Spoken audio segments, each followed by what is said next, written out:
Magandang hapon po sa inyo mga kababayan, mga kapatid. Ito pong muli ang inyong lingkod na sa inyo po ay nangangaral, nagtuturo patungkol po sa salita ng Panginoon. Ngayon po ay alam natin na Passion Week o Semana Santa o Holy Week. At ngayon nga po ay tayo po ay nasa araw po ng Sabado. At nais ko pong ipaglingkod sa inyo ang paksa na ito pong 7 huling wika ni Jesus sa krus. Ang 7 mahalagang pahayag na ginawa ni Jesus sa oras ng kanyang pagkapako sa krus na nakatala sa sagradong aklat ng Ebanghelyo. Tulungan nawa tayo ng Panginoon na maunawaan po natin to sapagkat ito nga po ang mga huling pahayag na ginawa ni Jesus sa kanyang pagkapako sa krus. Ang una pong sinabi po ng ating Panginoong Jesus ay ito pong mababasa natin sa Lucas 23:34. Sinabi ni Jesus, "Ama, patawarin mo sila sapagkat hindi nila nalalaman ang kanilang ginagawa." So ito po ay punong-puno po ng maraming mga katuruan patungkol sa Diyos. Na unang-una po ay si Jesus ay nananalangin at meron po siyang tinatawag na Ama. No, yan po ang Diyos Ama, di po ba? At siya po yung Diyos Anak na nakapako sa krus. Dito lang po ay may itinuturo po sa atin na iba po yung Ama sa Anak. No, maliwanag po yan sa banal na kasulatan na hindi po sila dalawang Diyos, kundi distinct po sila. Sila po'y dalawa, no? Dalawang persona na kinakausap po ni Jesus. Di po ba? Kasi may tinawag siyang Ama, kaiba naman po doon sa paniniwala ng iba na katulad nung yung Ama ay siya rin pong anak, yung tinatawag nilang oneness, no? Yung Ama, nagkatawan tao daw po, kaya walang Diyos sa langit dahil nagkatawan tao. At nung namatay si Kristo at nabuhay na maguli, yun naman daw po ang Espiritu Santo. Pero dito po, malinaw po na dapat nating maunawaan na iba po yung Ama sa Anak. Katulad nung si Kristo po ay binautismuhan, di po ba? Nung siya ay binautismuhan, mababasa po natin yan sa Mateo Kabanatang 3, nung si Kristo po ay binautismuhan, mga kababayan, meron pong nagsalita sa langit. Di po ba? At bumaba yung banal na espiritu sa anyong kalapati. Pakinggan po ninyo, mga kapatid, no? Kaya po pumayag na si Juan, no, na bautismohan si Jesus. At sa Mateo 3:16 sabi, nang siya'y na mabautismohan, umahon si Jesus sa tubig, biglang nabuksan ang langit at nakita ni Jesus ang Espiritu ng Diyos na bumababang parang isang kalapati at dumapo sa kanya. At isang tinig mula sa langit ang nagsabi, "Ito ang minamahal kong anak na lubos kong kinalulugdan." So kita po ninyo, meron pong nagsalita, isang tinig mula sa langit na nagsalita "Ito ang minamahal kong anak na lubos kong kinalulugdan." Pagkatapos nandun din po yung nakita ni Jesus ang Espiritu ng Diyos na bumababang parang isang kalapati na dumapo sa kanya. Kung tutusin po, yan nga po yung sinabi patutuon ni Juan de Bautista, di po ba? Na nang si Juan Bautista po ay nagpatotoo, ay ganito po ang sabi po ng banal na kasulatan pakinggan po ninyo sa John 1:29. Di po ba? Kinabukasan nakita ni Juan na si Jesus ay lumapit sa kanya Kaya't sinabi niya, tignan ninyo, siya ang kordero ng Diyos na nag-aalis ng kasalanan sa sanlibutan. Siya ang tinutukoy ko nang sabihin kong ang dumarating na kasunod ko ay higit sa akin sapagkat siya'y naroon na bago pa man ako ipanganak. Kaya dito po naniniwala po tayo na si Kristo po ay nauna. Di ba? Nauna pa kay Juan Bautista sapagkat siya ay naroon na bago pa man ako ipanganak. No? At siya po yung kordero ng Diyos na nag-aalis ng kasalanan sa sanlibutan. There is the Lamb who takes away the sins of the world. At ganito po yung patotoo ni Juan. Nakita ko ang Espiritu na bumababa na parang isang kalapati na buhat sa langit at nanatili sa kanya. Ang binabasa ko po ay matatagpuan sa John chapter 1 verse 32. Hindi ko nga siya kilala noon. Ngunit ang nagsugo sa akin upang magbautismo sa tubig ang siya ring nagsabi sa akin, ang sinumang makikita mong babaan at pananatilihan ng Espiritu, siya ang magbabautismo ng Espiritu Santo sa inyo. Ngayon ay nakita ko siya at pinapatotohanan kong siya ang anak ng Diyos. 2 beses po pa pong sinabi po yan ni Juan Bautista na dahil mong kinabukasan, naroon muli si Juan kasama ang dalawa sa kanyang mga alagad nang makita niyang si Jesus na nagdaraan sa kanyang sinabi niya, siya ang kordero ng Diyos. So kita po ninyo, si Kristo po ang kordero ng Diyos na nag-aalis ng kasalanan sa sanlibutan. Siya po ang anak ng Diyos. At siya po ang binabaan. Kaya nga sabi po niya, ang sabi po ng Diyos na nag-utos sa kanya na magbautismo sa tubig, ang sino mang makitaan mo o makikita mong babaan at pananatilihan ng Espiritu, siya ang magbabautismo ng Espiritu Santo sa inyo. At siya yung anak ng Diyos o siya yung kordero ng Diyos na mag-aalis ng kasalanan ng sanlibutan. Kaya po nanalangin po si Jesus sa unang sinabi niya, Ama, patawarin mo sila sapagkat hindi nila nalalaman ang kanilang ginagawa. So, iba po yun, no? Meron po siyang tinatawag na Ama. Kaya, at sabi nga po sa unang dapat po yung nangangaral o yung nagtuturo ay kinikilala po yung Ama at kinikilala rin po yung anak. Pakinggan po ninyo yung sinasabi po rito. Pakinggan po ninyo mga kababayan. Sapagkat nagkalat sa sanlibutan ang mga mandaraya, ayaw nilang kilalanin na si Hesukristo ay naging tao. Ang ganoong mga tao ay mandaraya at laban kay Kristo. Mag-ingat nga kayo upang wag mawalang saysay ang aming pinagpaguran, sa halip ay lubusan ninyong makamtan ang gantimpala. Yan po, manatili po, maliwanag po rito, no, na ang hindi sumusunod sa katuruan ni Kristo, kundi nagdaragdag pa dito, ay hindi nagpapasakop sa Diyos. Ang sino mang nananatili sa katuruan ni Kristo ay nagpapasakop sa Ama at sa Anak. So, napakalinaw po nito mga kababayan, no? So, meron po talagang Ama at meron pong Anak. At ang sino mang nananatili sa katuruan ni Kristo, nagpapasakop sa Ama at sa Anak. So, dapat tayo po tanggapin natin to na may Ama at may Anak. At meron nga din pong banal na espiritu, kaya nga po bumaba yung banal na espiritu. At tayo nga ay inuutusan nga ng Panginoon na gawin nating alagad ang lahat ng mga tao. Ang sabi nga po, di ba? Go then to all people everywhere and make them my disciples, baptize them in the name of the Father, the Son, and the Holy Spirit. So meron pong Father, Son, and the Holy Spirit.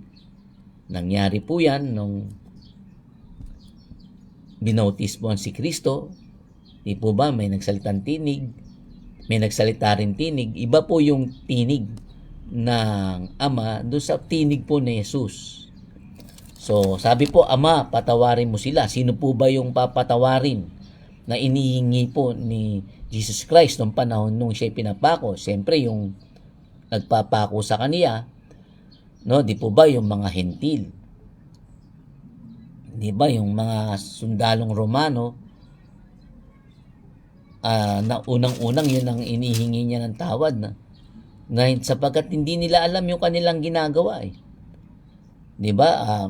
Pinapako yung anak ng Diyos. Pero alam naman natin na siya nga po ang kordero ng Diyos. Yun po ang nasusulat na ang kordero ng Diyos ang mag-aalis ng kasalanan ng sanlibutan. Si Kristo ay may mission sa layuning ang tao ay mapawalang sala. Sila po ay mapatawad sa kasalanan. Dahil sabi nga po, nung huling hapunan, di po ba nung ang ating Panginoon ay nakasama ng kanyang alagad bago siya dakpin, nung sila po ay nasa isang room, di po ba, sa isang kwarto, ay sinabi ng ating Panginoon sa kanyang mga alagad, nung pagkatapos nilang maghapunan, sabi po rito sa Mateo 26:27, pagkatapos dumampot siya ng kopa, nagpasalamat sa Diyos at ibinigay iyon sa kanila. Sabi niya, uminom kayong lahat nito sapagkat ito ang aking dugo, pinapagtibay nito ang tipan ng Diyos. Ang aking dugo ay mabubuhos para sa kapatawaran ng kasalanan ng marami. So kaya po yung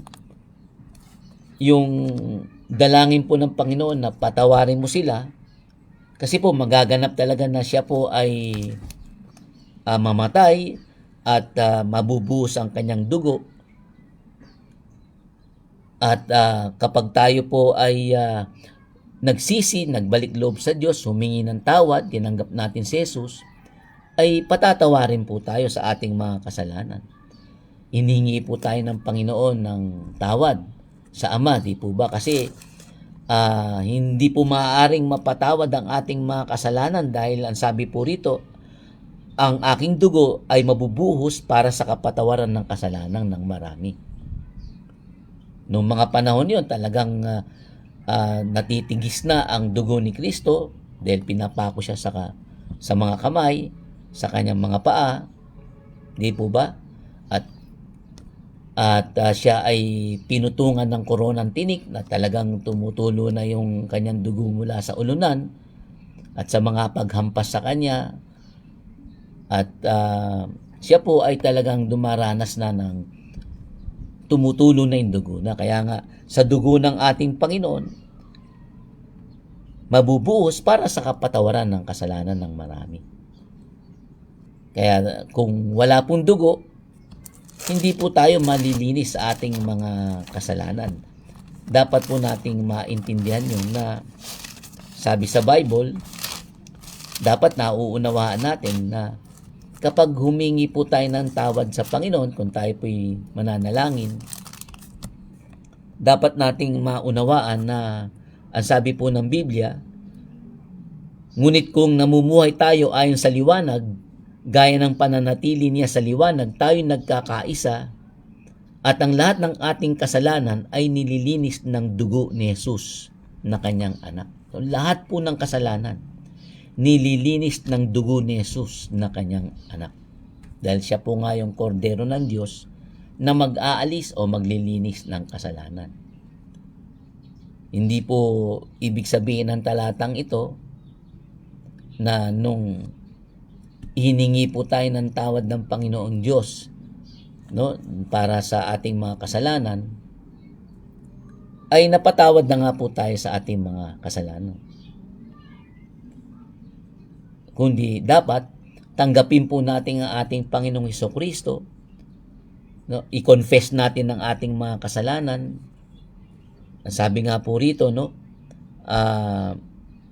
kung ipinapahayag natin sa Diyos ang ating mga kasalanan, maaasahan nating patatawaran tayo ng Diyos lilinisin tayo sa lahat ng ating kasalanan.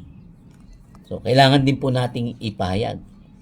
Hindi ibig sabihin na kapag si Kristo nanalangin na para sa ating kapatawaran, ay hindi na natin nakikilalanin yung ginawa ni Kristo. Maraming mga talata, binasa ko na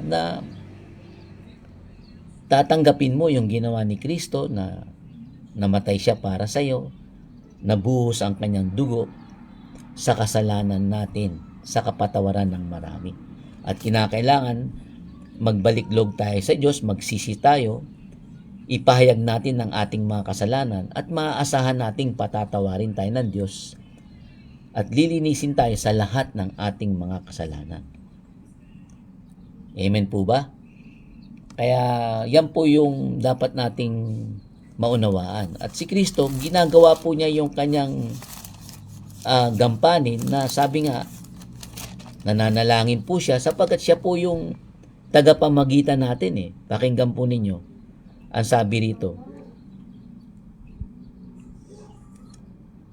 Alalahanin mo si Jesu Kristo, ang sabi po rito,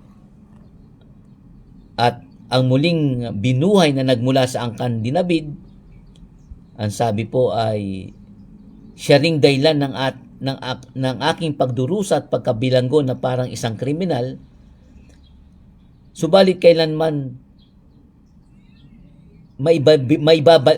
maibibilanggo ang salita ng Diyos. Tapos, pakinggan po nito mga kapatid na sinasabi, no? Pinapagtisan ko ang lahat ng bagay alang-alang sa mga hinihiling ng Diyos upang magkaroon sila ng kaligtasan at walang hanggang buhay na mula kay Kristo Jesus.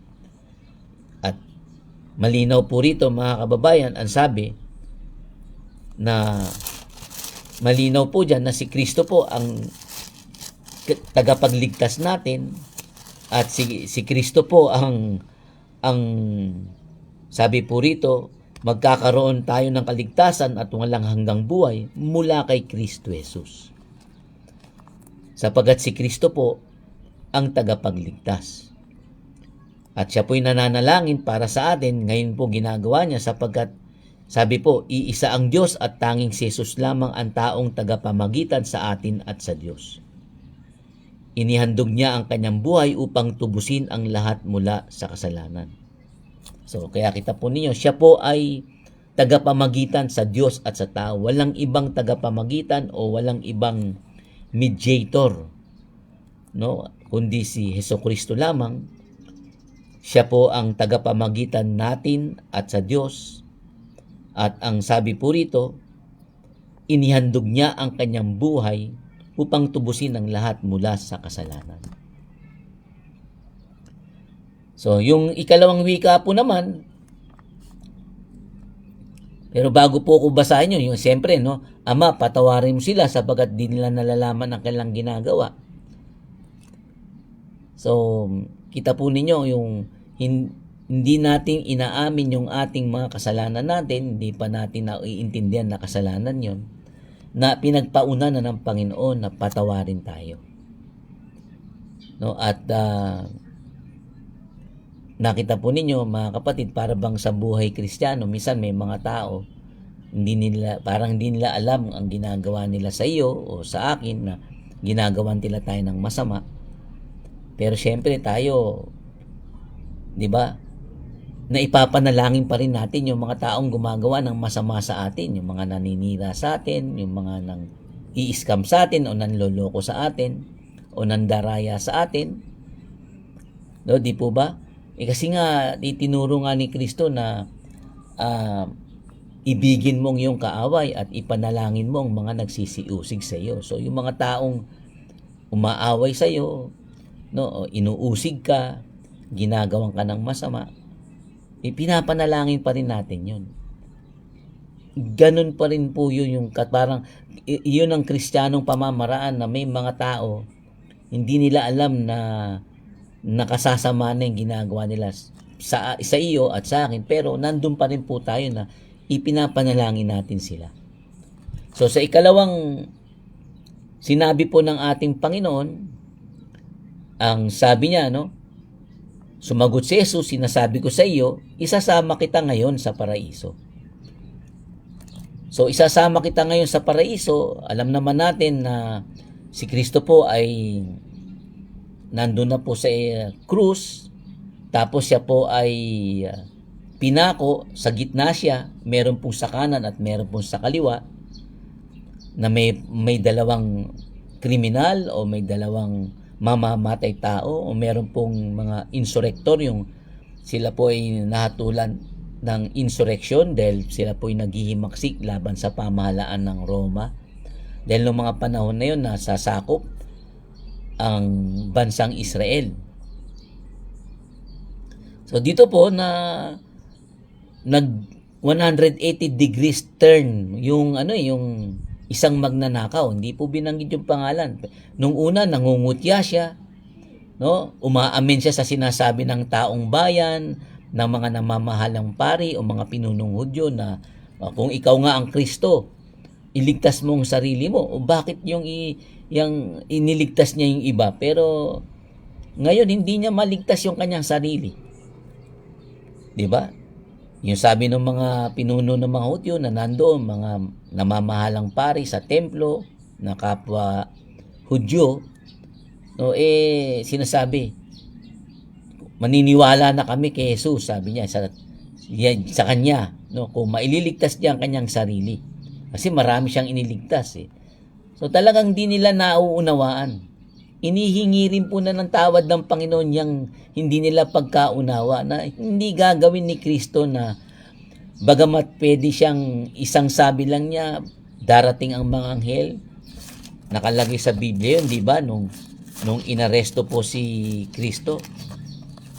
Hindi nila naintindihan na hindi maaring gawin ng Panginoong Jesucristo na siya po ay bumaba sa krus o kalagan siya ng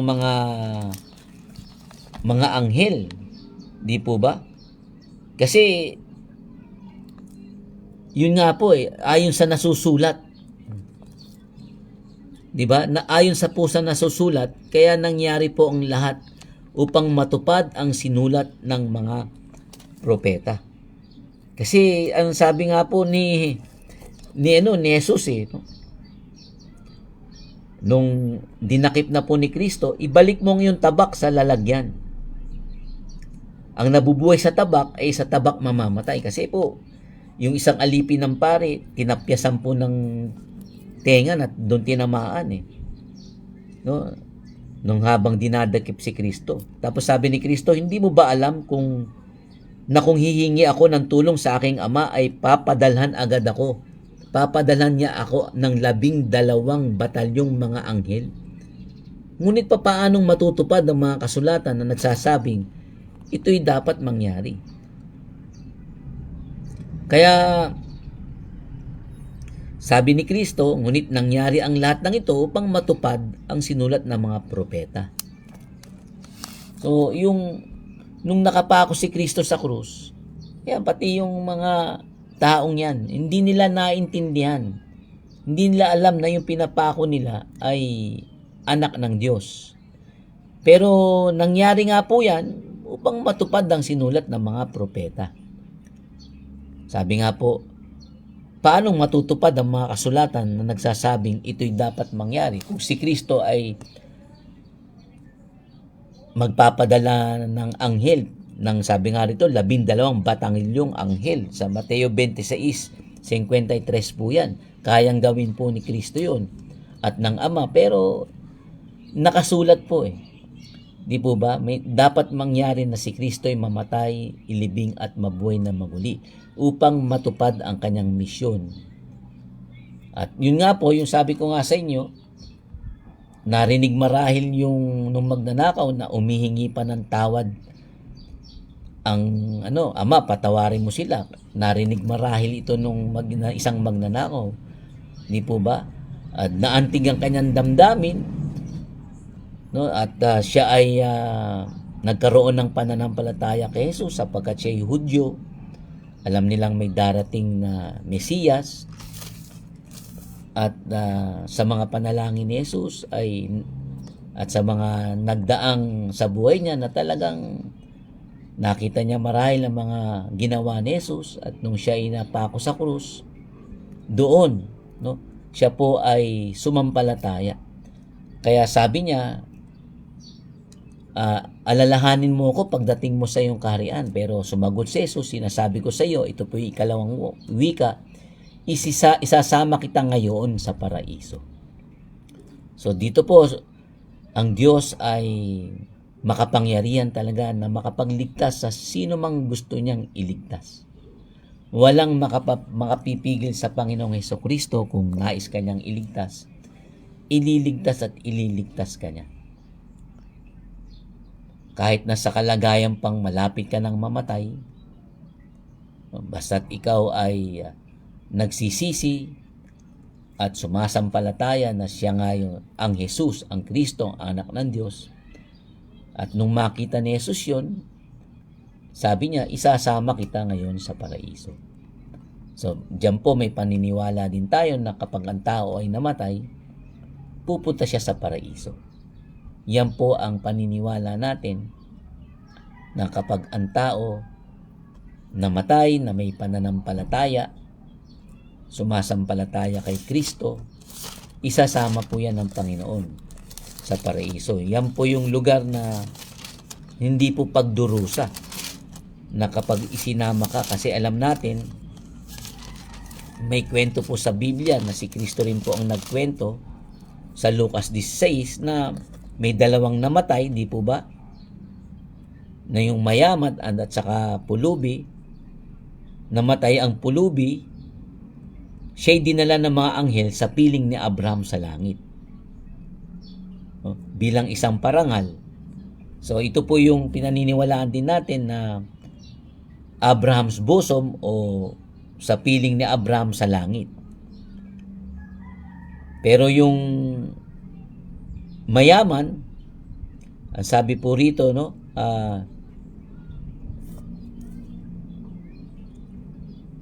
sa gitna ng kanyang pagdurusa, namatay rin yung mayaman at inilibing. Sa gitna ng kanyang pagdurusa sa daigdig ng mga patay, natatanaw ng mayaman si Lazaro sa piling ni Abraham. So yun po yung lumalabas, may dalawang lugar at nahihirapan po sa apoy, no? Sabi po yung mayaman, no, utusan po ninyo si Lazaro, yung pulubi, na isawsaw sa tubig ang dulo ng kanyang daliri at basain ang aking dila dahil ako'y naghihirap sa apoy na ito. So doon po sa lugar na pinuntahan po nung magnanakaw na katabi ni Kristo sa krus, hindi po yun sa lugar ng pagdurusa. Hindi po yun doon sa lugar na maghihirap ka sa apoy, no, na ikaw ay lumalabas na pinaparusahan. Yung mayaman nasa piling ni Abraham. Kaya ang sabi po rito, sabi po, no, anak, alalahanin mo, nagpasasa ka sa buhay nung ikaw ay nasa lupa, at si Lazaro naman ay nagtitiis ng kahirapan. No? Sa lupa, si Lazaro yung mahirap, nagtitiis ng kahirapan. Siya naman yung mayaman, nagpapasasa sa buhay. Tapos ay, subalit ngayon ay maligaya siya rito, samantalang ikaw na may nagdurusa riyan. So kaya pagdurusa po yung paghihirap at pagdurusa sa apoy. Hindi po yun yung pinuntahan na ni Kristo na kasama nung magnanakaw o nung kriminal. So iba po yun, no? Kaya ito po ang paniniwala natin na kaya po tayo nagsusumikap, kaya po tayo naglilingkod sa ating Panginoon para ang maging gantimpala na natin, ang mapuntahan natin, hindi po yung doon sa lugar ng pagdurusa na sinasabi dito, na hindi ka maging maligaya, malungkot doon. Kasi magdurusa ka doon, naghihirap sa apoy. Kaya tayo po, dahil sa hindi pa naman tayo patay, di po ba? Ang dapat na maging pag-iisip natin, sabi nga rito, no, mga kapatid, hindi ko pa ipinalalagay na nakamit ko na ito, hindi pa naman siya nakapunta doon sa piling ni Kristo, di ba? So, sinisikap kong makamtan ang gantimpala. Yun ang sabi ni Apostol Pablo. Sapagkat hindi ko pa ipinapalagay na nakamit ko na. Wala ka pa doon sa paraiso eh. Pero ang isang bagay ang ginagawa ko, nililimot ko ang nakaraan, sinisikap na marating ang layuning nais kong makamtan. Di ba? Sinisikap na marating ang layuning nais kong makamtan. So, tayo po sinisikap natin na ginagawa natin ang mga bagay na ipinagagawa o dahilan kaya tayo tinawag ng Panginoon. Sabi rito, nagpapatuloy ako patungo sa hangganan upang makamtan ang gantimpala ng pagkatawag sa akin ng Diyos sa pamamagitan ni Kristo Jesus, ang buhay na hahantong sa langit. So, ang buhay na hahantong sa paraiso.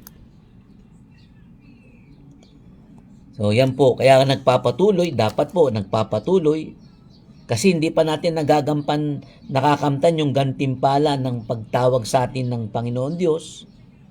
No, kaya wag po natin ipalagay na nakamit na natin o nakamtan na natin yung gantimpala. Sabi nga po rito,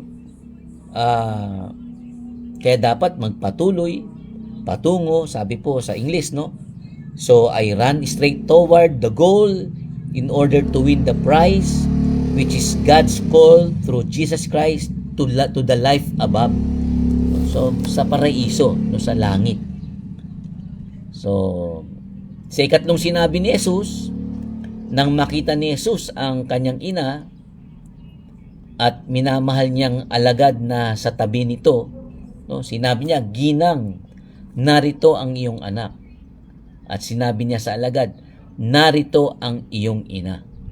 Mula noon, pinatira ng alagad na ito sa kanyang bahay ang ina ni Jesus. Yan ay mababasa sa Juan 19:26-27.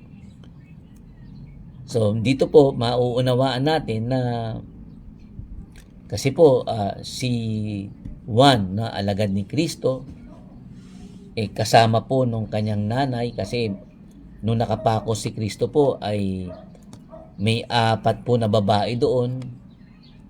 No, at yan po yung mababasa natin sa Biblia, at isa po doon sa babae yung ina ni Jesus, isa sa babae doon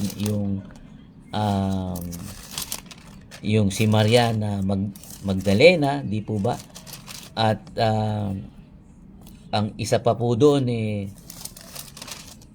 si Maria, di po ba, na kapatid ni Maria po na Cleophas, ang sabi po doon. Kasi po yun pong tinuturo kaya lang nung nakita po ni Jesus, di po ba, mabuti siguro basahin ko sa John 19:25 bago yung 26-27. Nakatayo sa tabi ng krus ni Jesus ang kanyang ina at ang kapatid nitong babae. So, nakatayo sa tabi ng krus ni Jesus ang kanyang ina at ang kapatid nitong babae. So, yung kapatid po ng ina ni Jesus nandoon din po. Si Maria na asawa ni Cleopas at si Maria Magdalena. So, 3 Maria, pero may isa pa pong hindi Maria ang pangalan na kapatid ng ina ni Jesus. At nang makita ni Jesus ang kanyang ina at ang minamahal niyang alagad na sa tabi nito, sinabi niya, "Ina, ituring mo siyang sariling anak." At sinabi niya sa alagad, "Ituring mo siyang iyong ina." Mula noon, sa bahay na ng alagad na ito, tumira ang ina ni Jesus. So, at ang sabi nga sa kasaysayan, sa history, talagang naging magkasama sila, tinuring talagang anak si John the Beloved, no, ni Maria, at tinuring naman na ina ni Juan si Maria na ina ni Jesus. At doon nga raw po namatay nga sa Efeso at nilibing itong si Maria na kasama ni John. So pero ang sinasabi lang natin dito na ang aral na pwede nating makuha rito na si Kristo kasi bilang panganay ay ipinagkakatiwala niya. Alam niyo po kasi yung mga kapatid kasi ni Jesus hindi naman po naniniwala nung una kay Jesus eh. Malinaw po yan sa banal na kasulatan na yung mga kapatid ni Kristo hindi po naniniwala kay Kristo nung unang panahon, di po ba? Kaya nga sabi nga po sa banal na kasulatan, no, kung babasahin po niyo sa Mateo 6, nung si Kristo po ay nangangaral at nakita nila ang karunungang mayroong kay Jesus at nakagagawa ng himala, sabi ng mga tao, hindi ba't ito ang karpinterong anak ni Maria at kapatid ni na Santiago? Jesus, Santiago, Jose, Judas at Simon, tiga rito rin ang kanyang mga kapatid na babae, hindi ba? Kaya't sila'y nagduda sa kanya at siya'y hinamak. Dahil dito sinabi ni Jesus sa kanila, ang isang propeta ay iginagalang ng lahat, maliban ng kanyang mga kababayan, mga kamag-anak, at mga kasambahay. So kita po ninyo,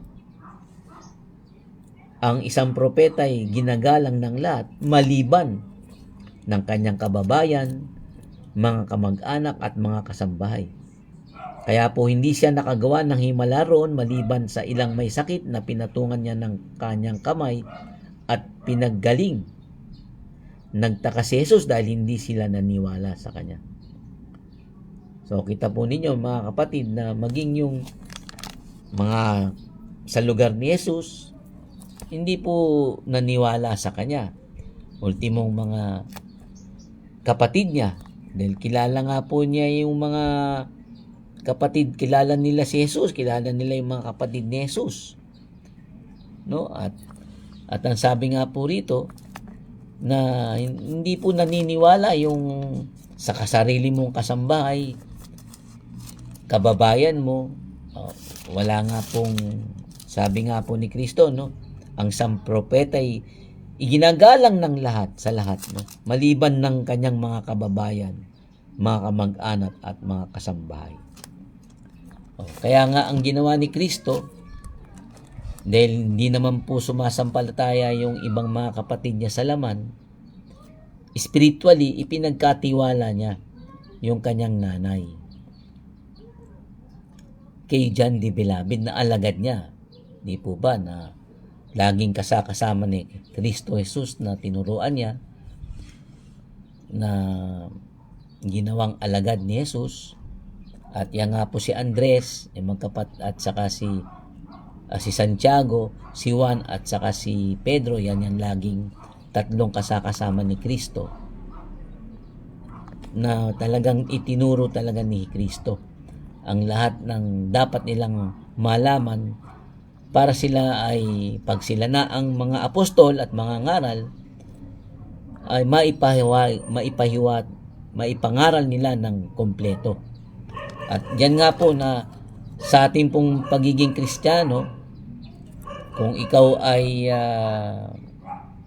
Kristiyano naman o ikaw ay sumasampalataya kay Kristo, so siyempre yung ating magulang o yung ating ina, sabi nga rito, ay pinagkakatiwala natin. Hindi natin ito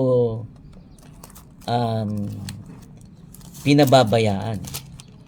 Kasi po, ang isang Kristiyano, alam na alam dapat natin yan na ang sabi nga po sa Biblia ay yung ating mga kamag-anak, ating mga magulang, ginagawa natin ng mabuti. Utos po sa atin yan bilang mga mananampalataya. Pakinggan po ninyo mga kababayan, no, mga kapatid. Kaya nga, sa lahat ng pagkakataon ay gumawa tayo ng mabuti sa lahat ng tao, lalo na sa mga kapatid natin sa pananampalataya. No? especially to those who belong to our family in the faith. So, to our family in the faith, no, kapamilya po ni pamilya po, nanay po ni Kristo 'yon. Kaya sabi niya, Ginang, narito ang iyong anak, tapos narito ang iyong ina. So, tinuturing po ni Kristo na dahil sumasampalataya niya yung nanay niya na si Kristo ang Mesiyas, yung ibang kapatid ni Kristo hindi naman, si Jesus, si Juan lalong-lalo na, no? Doon niya ipinagkatiwala. No? Kasi nga dapat tayong gumawa ng mga kapatid, no? Sabi, dapat tayong gumawa ng mabuti sa lahat, lalong-lalo na sa kapatid natin sa pananampalataya. At ang sabi pa nga din ni Apostol Pablo naman, no, ang sino mang hindi kumakalinga sa kanyang mga kamag-anak o sa kanyang mga magulang, lalo na sa mga kabilang sa kanyang pamilya, ay tumalikod sa pananampalataya at mas masama pa kaysa isang di mananampalataya. So, tayo po bilang mga mananampalataya, bilang tagasunod ni Kristo, nagke-care po tayo sa ating mga kadugo. Lalong-lalo na sa mga kadugo natin na sumasampalataya. Kaya sabi, if any do not take care of their relatives, especially the members of their own family, ang sino mang hindi kumakalinga sa kanyang mga kamag-anak, lalo na sa mga kabilang sa kanyang pamilya, ay tumatalikod sa pananampalataya at mas masama pa kaysa isang di mananampalataya. They have denied the faith and are worse than an unbeliever. Bigat po yun, di po ba? Mas masahol ka pa, mas worse ka pa, mas masama ka pa kaysa sa hindi sumasampalataya. Dahil lamang sa hindi mo pagkalinga, pagtulong, kung kaya mo naman tulungan sa iyong mga kadugo, lalong-lalo na do sa kadugo mo sa pamilya, no, di po ba? Kaya minsan nakakapagtaka kung bakit yung magkakadugo sila pa yung nag-aaway-away imbis na dapat magtulungan, di po ba? Na nagdidimandahan, nagpapatayan dahil mo sa kayamanan. Marami tayong nababalitaan na ganyan. Pero sabi nga po rito, dapat kinakalinga po natin yung kapatid natin, kamag-anak na. Kasi sabi nga, ang utos sa ating mga Kristiyano ay gumawa tayo ng mabuti sa lahat lalong-lalo na sa ating mga kasambahay sa pananampalataya. At mas masahol ka pa sa hindi sumasampalataya kung hindi mo sila ginagawa ng mabuti. Yung kamkamin mo yung lahat ng lupa ng inyong mga magulang at hindi mo hatian ang iyong mga kapatid o kadugo, hindi po sumasampalataya yan. Ang Biblia po may sabi nun, ang Kristo po nagsabi at mga apostol, mas masahol pa po yun sa hindi sumasampalataya dahil kaya hindi ka nagbabahagi dahil sakim ka. At ang sabi nga po sa Biblia, pakinggan po ninyo, alam na ninyong walang bahagi sa kaharian ni Kristo at ng Diyos ang taong nakikiapid, mahalay o sakim. Wala pong bahagi yan sa kaharian ni Kristo. Sa paraiso. Kaya ang linaw po rito, no? Alam ninyong walang bahagi sa kaharian ni Kristo at ng Diyos ang taong mahalay o sakim, sapagkat ang kasakiman ay isang uri ng pagsamba sa Diyos-Diyosan. Hindi tunay na Diyos ang iyong sinasamba kapag kasakim ka, dahil hindi mo hinahatian o binibigyan ng kaparte ang iyong mga kadugo. Imbis na kalingain mo sila o tulungan mo sila, hindi po magkakaroon po ng bahagi yon. Maaaring may bahagi lahat sa iyo, nakuha mo lahat yung mga ari-arian, yung material o physical, Pero yung sa kaharian ni Kristo, wala kang bahagi. Yung paraiso, hindi mo mapupuntahan yun. Kasi nga, malinaw na po rito, wala kang bahagi.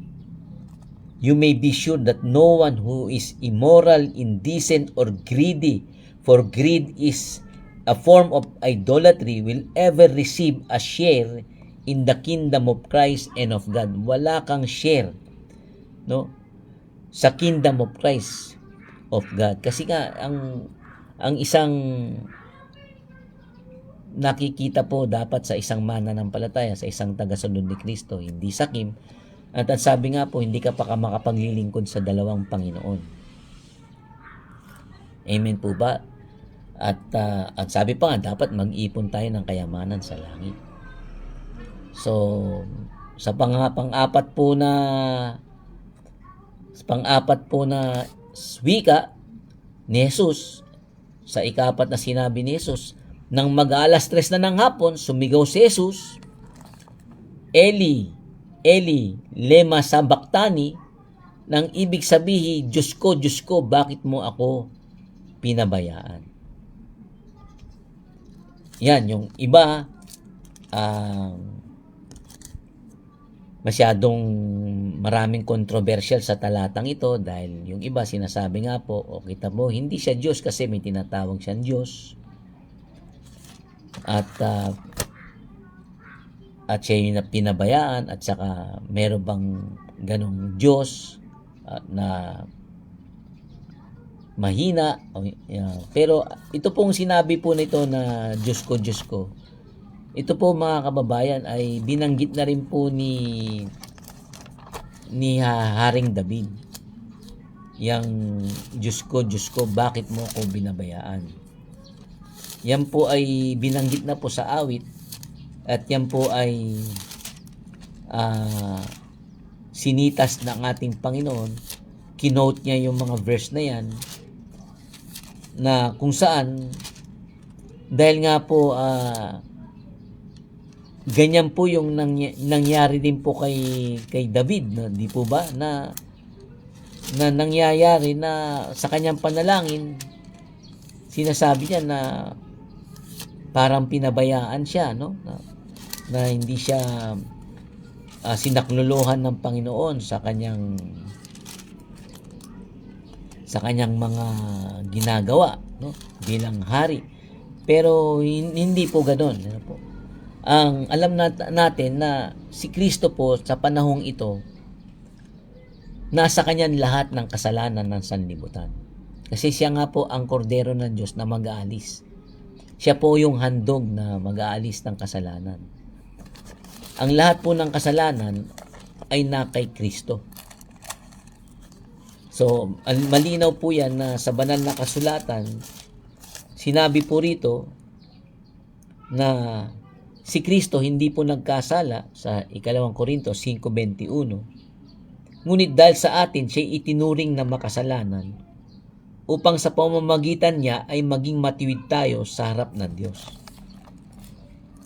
Christ was without sin, but for our sake, no, God made him share our sin in order that in union with him we might share the righteousness of God. Kasi nagkaroon po ng the great exchange, nagkaroon ng dakilang pagpapalitan. Ito nga po yung theology na yung sinasabi na na isinalin, no, yung lahat ng kasalanan ng mundo napunta kay Kristo. Isinalin lahat, no. So lahat ng kasalanan, sabi nga, siya ang kordero na nag-aalis ng kasalanan, lahat ng kasalanan ng tao napunta kay Kristo. So ngayon, lahat naman ng katuwiran ni Kristo, lahat ng righteousness ni Kristo, ipinalit, iyan naman ang ibinigay sa atin. No? Kaya po, dito po, walang kasalanan si Kristo, ngunit dahil sa atin, siya'y itinuring na makasalanan. Nangyari, itinuring na makasalanan si Kristo kasi lahat ng kasalanan napunta kay Kristo. Aalisin niya yung kasalanan mo, napunta sa Kanya. magkaroon po ng exchange, the great exchange, yan nga sabi, yung nagkaroon ng transaction, ng palitan. Parang pinadala, parang yung sa GCash, di pa pinadala yung pera, walang laman yung GCash mo, pinadalan ka ng pera, nagkalaman ngayon. So si Kristo po walang kasalanan, napunta lahat sa kanya, pinadala sa kanya ang lahat ng kasalanan ng mga tao. Kaya sabi, siya itinuring na makasalanan. Kaya, dahil yun nga po ang naayon sa kasulatan, di po ba? Yan nga po ang layunin. Siya ang kordero ng Diyos. Doon pa lang po sa Garden of Gethsemane, nananalangin po si Kristo, kung maaari sana ay palampasin mo sa akin yung sabi yung cup of suffering. Lord, sabi nga, kung maaari ay sabi nga, di ba, ama ko, magagawa mo ang lahat ng bagay. Alisin mo sa akin ang paghihirap na ito. Ngunit hindi ang kalooban ko, kundi ang kalooban mo ang masunod. So, di ba, yun nga po, all things are possible. Take this cup of suffering away from me. Yet not what I want, but what you want. Nanalangin na po siya bago pa po siya dakpin na kung maaari magagawa naman ng Diyos. Pero dininig ng Panginoon yung panalangin niya. Pero pinabayaan siya. No? Kasi hindi kalooban naman ni Kristo. Sabi niya, hindi kalooban ko, kundi ang kalooban mo ang masusunod. Ama ko, magagawa mo ang lahat ng mga bagay. All things are possible for you. Take this cup of suffering away from me. Si Kristo bilang tunay din na tao, kasi siya ay truly God and truly man, nananalangin siya na kung maaari, huwag na niyang kahantungan yung kahirapan na yun sa krus. Pero sabi niya, hindi ang kalooban ko, kundi ang kalooban mo ang masusunod. Kasi labis na nalulungkot po siya doon nung nasa Gethsemane siya. Halos mamatay na siya na sa hirap nung kanyang nalalaman na talagang siya paparusahan, ibibigay sa mga makasalanan. So ito po yung panalangin ni Kristo na mag-aalas 3 ng hapon, sumigaw po siya, Eli, Eli, lema sabachthani. No, di po ba? Kaya nga yung nakarinig, sabi yan, tingnan natin, tinatawag yata si Elias, si Propeta Elias, baka dumating si Elias at iligtas siya, tingnan natin. So, alam natin na talagang pababayaan si Kristo dahil nga ang kalooban ng Ama ang masusunod. Ang kalooban ng Ama ay mamatay ang kanyang anak, mabuhos ang dugo sa kapatawaran ng kasalanan para maligtas tayong mga tao. Kasi yun nga po sa simula pa lang sa John 3:16, di ba? For God so loved the world, di ba? Sapagkat gayon na lamang ang pag-ibig ng Diyos sa sanlibutan, that He gave His one and only Son, that whoever believes in Him shall not perish but have everlasting life. So, para po tayo magkaroon ng buhay na walang hanggan, kailangan pabayaan si Kristo na mamatay sa krus.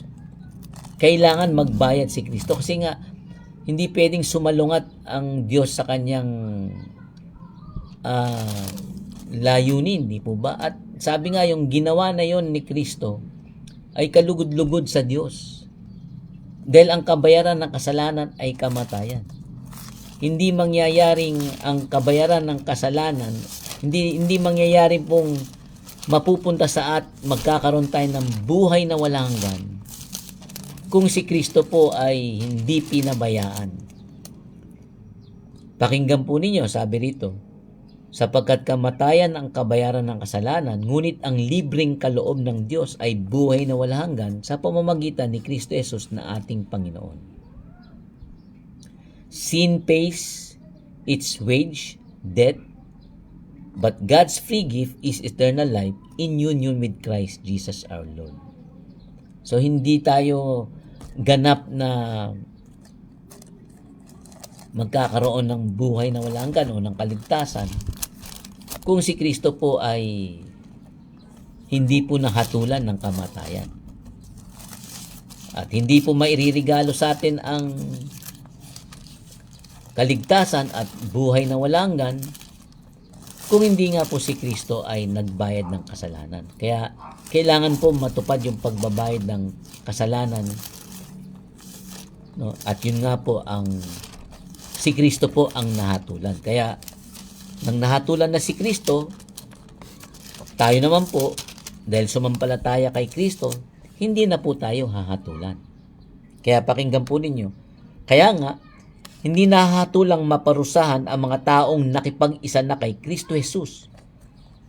Wala na ako sa kapangyarihan ng kasalanan at kamatayan sapagkat pinalaya ako ng kapangyarihan ng Espiritong nagbibigay buhay sa pamamagitan ni Kristo Jesus. So kita po ninyo, kung hindi po namatay si Kristo, hindi po tayo mapapalaya sa kapangyarihan po ng kasalanan at kamatayan.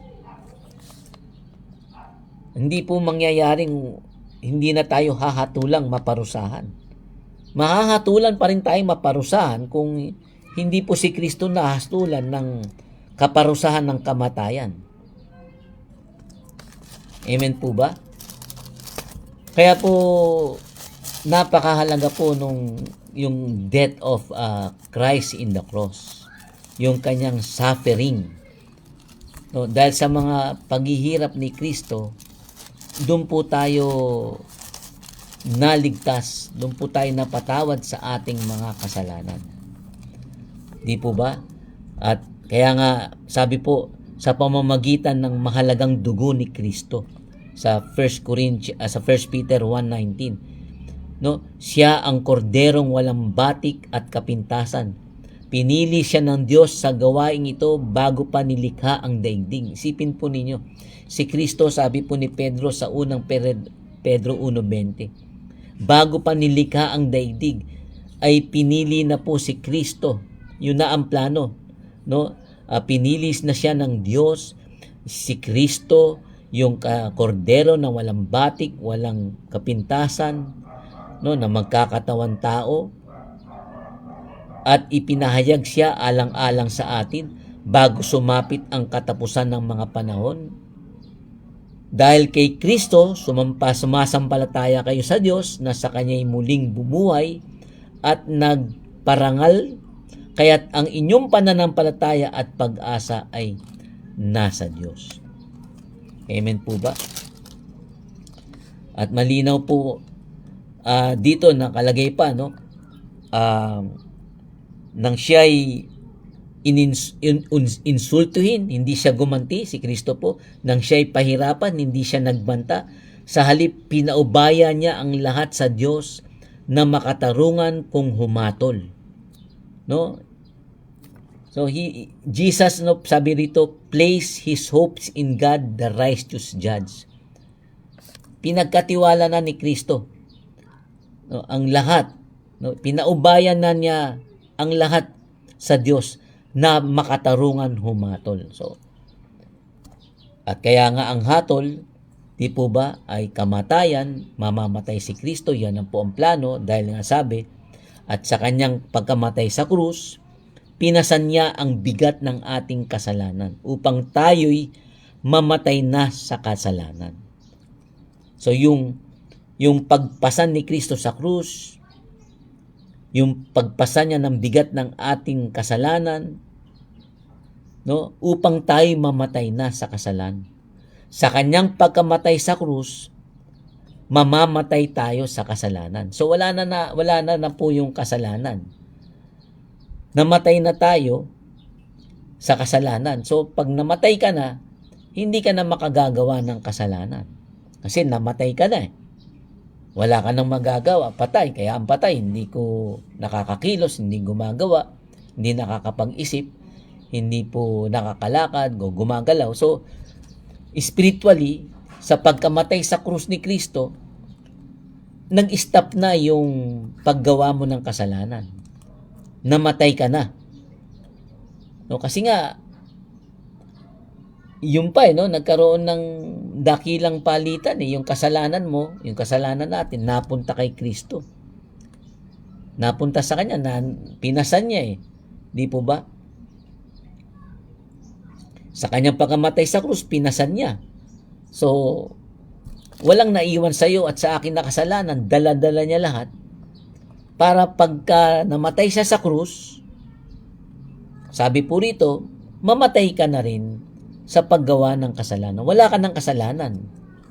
Kaya sabi po rito, ano mangyayari? Tayo'y mamamatay na sa kasalanan at mamumuhay ayon sa kalooban ng Diyos.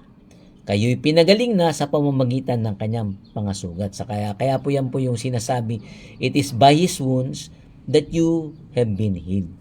So yung na-healed po tayo, napagaling na tayo spiritually sa kamatayan po ni Kristo. Kaya yung pong banal na hapunan, napakahalaga po nun, di ba? Yung Lord's Supper, na kapag nagtitipon ng mga Kristiyano, meron po tayong ginagawang banal na hapunan.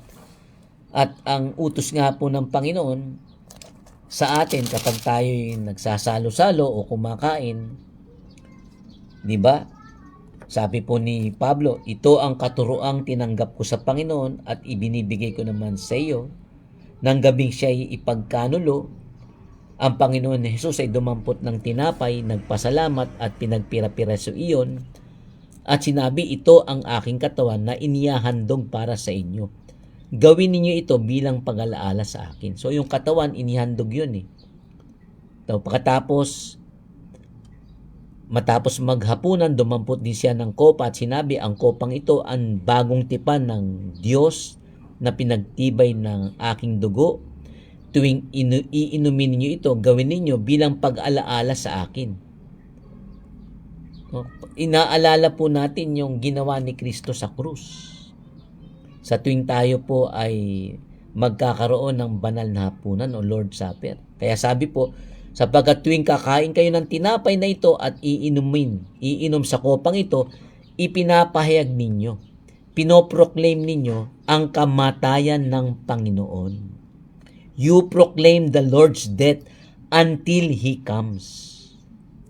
So, yung pong Lord's Supper, napakahalagang ordinansa po yun. No? Kasi, dun sa Lord's Supper, ipinapahayag ninyo ang kamatayan ng Panginoon hanggang sa kanyang muling pagparito. When you eat this bread and drink from this cup, you proclaim the Lord's death until He comes.